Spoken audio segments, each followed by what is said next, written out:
आर्यन काव यानी कि रामेश्वर नाथ काव। आज की पीढ़ी शायद इस नाम को जानती है, लेकिन जो रॉ के बारे में जानकारी रखते हैं वो बखूबी इनके नाम को जानते होंगे। रॉ के प्रमुख रह चुके हैं काव। उन्होंने जो अपने रहते हुए काम रॉ के लिए किया, शायद ही किसी ने अब तक एजेंसियों के लिए ऐसा काम किया हो।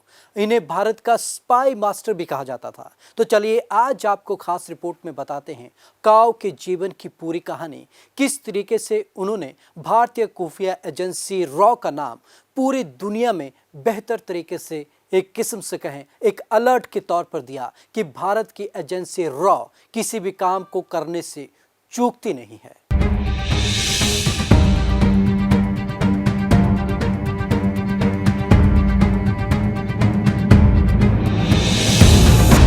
आर्यन काव उर्फ रामेश्वर नाथ काव। इस नाम से आज की पीढ़ी शायद वाकिफ न हो, लेकिन जो आईबी और रॉ के बारे में जानकारी रखते हैं उनके लिए नाम अनजाना नहीं है।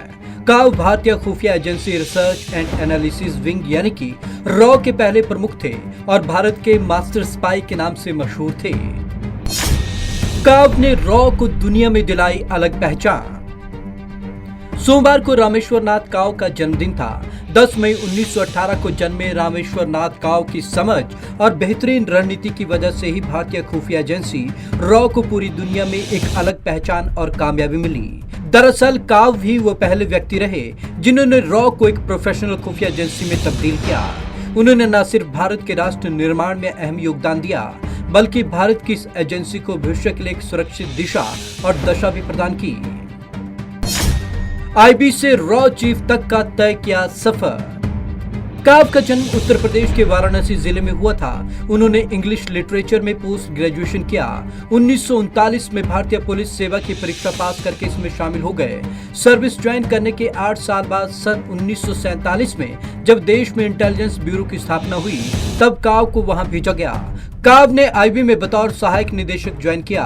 उस दौरान काव को देश के पूर्व प्रधानमंत्री पंडित जवाहरलाल नेहरू की सुरक्षा की जिम्मेदारी सौंपी गई। इसके बाद 1968 में भारत में ही देश के बाहर के खुफिया मामलों के लिए एक agency research and analysis wing यानी कि रॉ बनाने का फैसला लिया गया।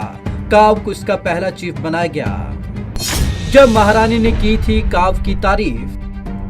1950 में ब्रिटिश महारानी के भारत के पहले दौरे के दौरान काव को उनकी सिक्योरिटी का इंचार्ज बनाया गया। इस दौरान एक कार्यक्रम में काव ने अपनी काबिलियत का परिचय देते हुए महारानी की ओर फेंके गए एक बुक्के को पकड़ लिया था, जिसके बाद महारानी ने उनकी काबिलियत की तारीफ करते हुए गुड क्रिकेट बोला था। इंदिरा और राजीव दोनों के साथ काम किया। काव ने रॉ के निदेशक के रूप में 1968 से 1977 तक करीब 10 वर्ष तक अपनी सेवाएं दी। साल 1976 में इंदिरा गांधी ने उनका टेन्योर बढ़ाने का फैसला किया।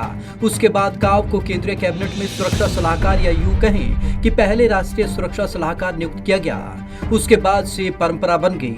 रॉ का चीफ ही राष्ट्रीय सुरक्षा सलाहकार बनते आ रहे हैं। इसके बाद वे तत्कालीन प्रधानमंत्री राजीव गांधी के सुरक्षा के मामलों और विश्व के खुफिया विभाग के अध्यक्षों से संबंध स्थापित करने में विशेष सलाहकार के रूप में अपनी सेवाएं देते रहे। काव पर लिखी गई कई पुस्तकें।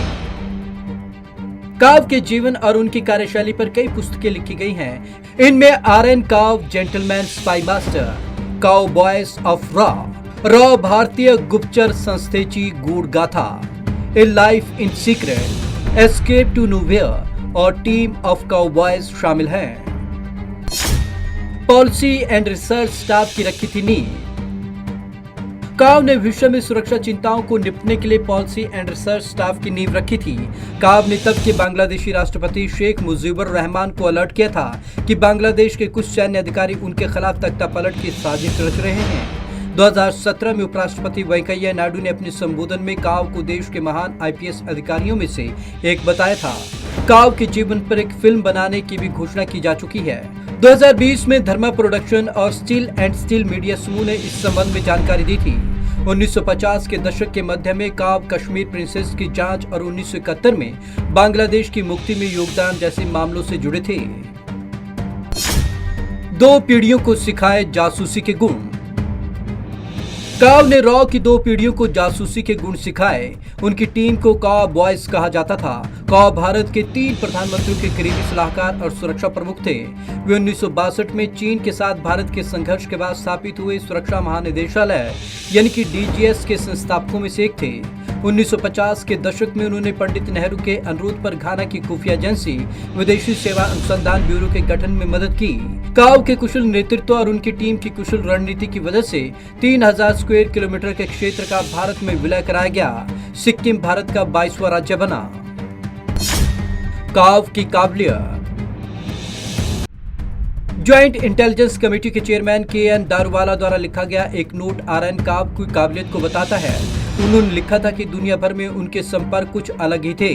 खासकर एशिया, अफगानिस्तान, चीन और ईरान में वे सिर्फ एक फोन लगाकर काम करवा सकते थे।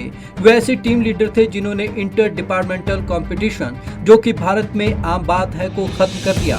काव ने भारत में मॉडर्न इंटेलिजेंस सर्विस की नींव रखी, जो आज एक महल बनकर हमारे देश की सुरक्षा कर रही है। 20 जनवरी 2002 को काव का निधन हो गया। Bureau report, Punjab Kesari TV. काव ने रॉ की 2 पीढ़ियों को जासूसी के गुर सिखाए। उनके जासूसी के गुर तमाम देशों में भी लोकप्रिय और प्रचलित थे। काव ने जो भारतीय खुफिया एजेंसियों को प्लेटफॉर्म दिया, शायद ही कोई दे पाता। तो काव का नाम हर तरफ इज्जत और सम्मान के साथ लिया जाता था। तमाम नेता भी ये जिक्र कर चुके हैं कि जो काम काव कर सकते थे, शायद ही कोई कर पाता, क्योंकि नेता भी जानते थे विदेशों में जो काम रुके और अटके रहते थे, जिस पर कहीं ना कहीं छोटी एजेंसियां फेल हो जाती थी, काव उसे मिनटों में कर दिखाते थे। काव की काबिलियत एजेंसियों के लिए एक सराहना भरी रही है और उनका नाम सुनहरे पन्नों में लिखा गया है। तो आज की इस खास रिपोर्ट में बस इतना ही। विवेक शर्मा को दीजिए इजाजत। नमस्कार।